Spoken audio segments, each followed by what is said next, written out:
Operation clean heart চলছে তখন, আপনার যখন মন্ত্রণালয়। জি জি জি। আমি ছিলাম ঢাকা এবং মুন্সিগঞ্জের ইনচার্জ উপজেলাগুলোর। কোনো এক মন্ত্রী, আমি প্রত্যেক সপ্তাহে সচিবালয়ে আসতাম নিরাপত্তা যে একটা মিটিং হয় সেখানে হাজির হওয়ার জন্য। অ্যান্ড আই উড, ওই সময়ে আমি ছিলাম মনে হয় সবচেয়ে গুরুত্বপূর্ণ ব্যক্তি সাংবাদিকদের কাছে।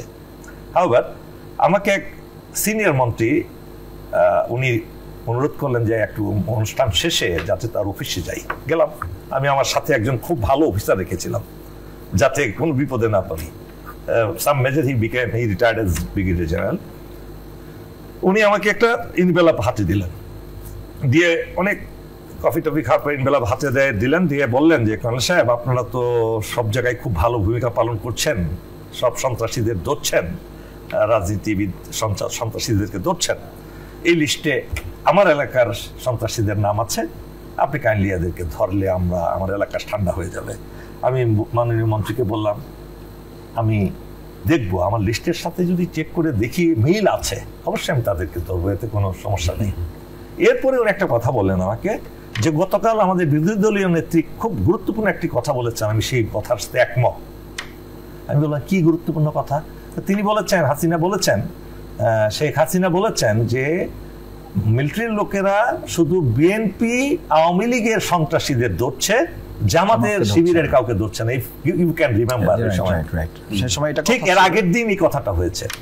তো আপনারা কিন্তু আসলেও, আমি আচ্ছা ভাই ঠিক আছে, মেবি আমরা তো এখন পর্যন্ত কোনো পক্ষপাতিত্ব করি না, আর আমরা রাজনীতি বুঝিও না, আমরা ইন্টারমিডিয়েটে আর্মিতে ঢুকি, রাজনীতির কোনো জ্ঞান আমাদের থাকে না, সুতরাং আমাদের পক্ষপাতিত্বের কোনো কারণ নাই।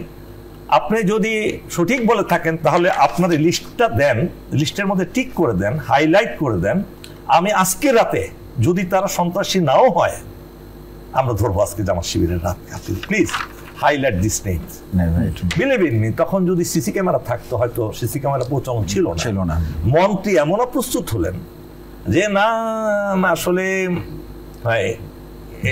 তারা আপনি সুন্দর একটা বিষয় তুলে নিয়ে আসছেন যে আমাদের ওই সময় বলা হচ্ছিল যে একজন সহযোগী সমর্থক পর্যন্ত আমাদের কাউকে তারা গ্রেপ্তার করতে সক্ষম হন নাই বা তালিকায় নিয়ে আসতে পারেনি। তার সাথে একটা কথা আপনাকে একটু স্মরণ করায় যে কোনো একটা ষড়যন্ত্রের মাধ্যমে যখন আর কোনোভাবে পারা যাচ্ছে না, দুদকের মাধ্যমে আমাদের তৎকালীন 14 গ্রাম থেকে নির্বাচিত ডক্টর সৈয়দ আব্দুল্লাহ মোহাম্মদ তাহের ভাইয়ের ব্যাপারে কিছু বই কেনা সংক্রান্ত একটা তথ্যপত্র তারা তুলে ধরলেন যে এখানে কোনো একটা দুর্নীতি হয়ে থাকতে পারে। খুবই কম সময়ের মধ্যে তদন্ত করে এটা প্রমাণ হলো যে না, এটা একেবারেই ওনার ব্যাপারে ষড়যন্ত্র করা হয়েছে এবং এখানে কোনো রকম দুর্নীতি করা হয়, ওনাকে একটা ক্লিয়ার সার্টিফিকেট দেওয়া হলো।